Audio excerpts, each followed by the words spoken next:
स्वागत करती हूँ अपने यूट्यूब चैनल पे।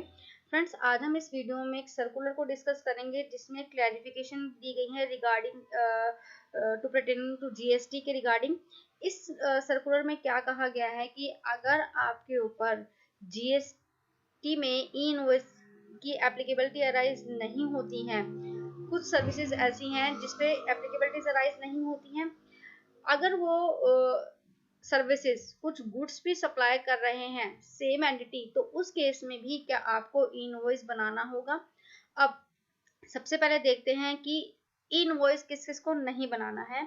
अगर आप कोई बैंकिंग कंपनी है तो नहीं बनाना है। अगर आप कोई जीटीए सर्विसेज प्रोवाइड कर रहे हैं तो नहीं बनाना है। अगर आप पैसेंजर ट्रांसपोर्टेशन देते हैं तो नहीं आपको अराइज होती हैं। अगर कोई registered person supply of services दे रहा है by the way of admission, cinematography और मल्टीपल स्क्रीन्स का, तो आपको इनवॉइस की एप्लीकेबिलिटी नहीं आती है। अब इशू क्या आया, नोटिफिकेशन नंबर 13 में कहा गया है एज पर रूल 54 सब रूल 2, 3 एंड 4, जो मैंने आपको बताया जीटीए बैंकिंग फाइनेंशियल कंपनी, तो उन केस में आपको जो है एग्जाम्प्ट किया गया है, आपके ऊपर ई इनवॉइस की एप्लीकेबिलिटी नहीं अराइज होती है as per notification number 13।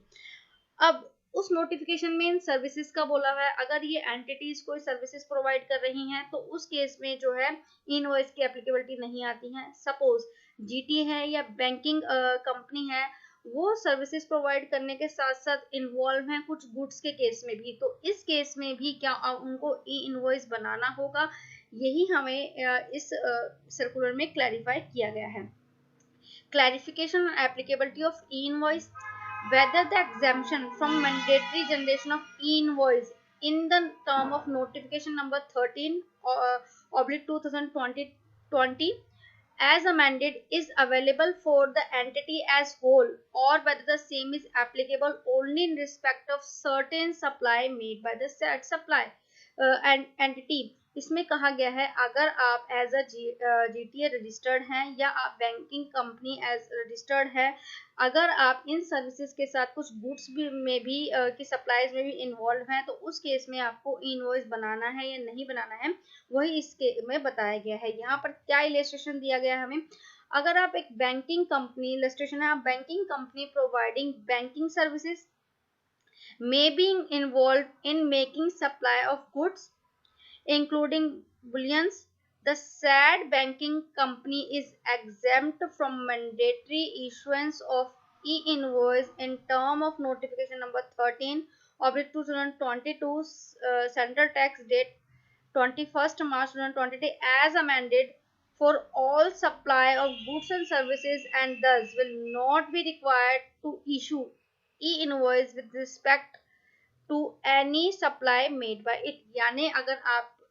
As per notification number 13 exempt है, तो अगर आप ने उस एंटिटी में कुछ उस मतलब जीएसटी नंबर पे कुछ गुड्स की भी सप्लाई करी है, तो आप उस केस में आपके ऊपर ई इनवॉइस की एप्लीकेबिलिटी अराइज नहीं होती है। अगर आप एक जीटी की सर्विसेज प्रोवाइड कराते हैं, साथ में आपने कोई मतलब और भी कोई उसी जीएसटी नंबर पे कुछ और गुड्स सप्लाई कर रहे हैं, तो उस केस में भी आपको जो है ई इनवॉइस नहीं बनाना है।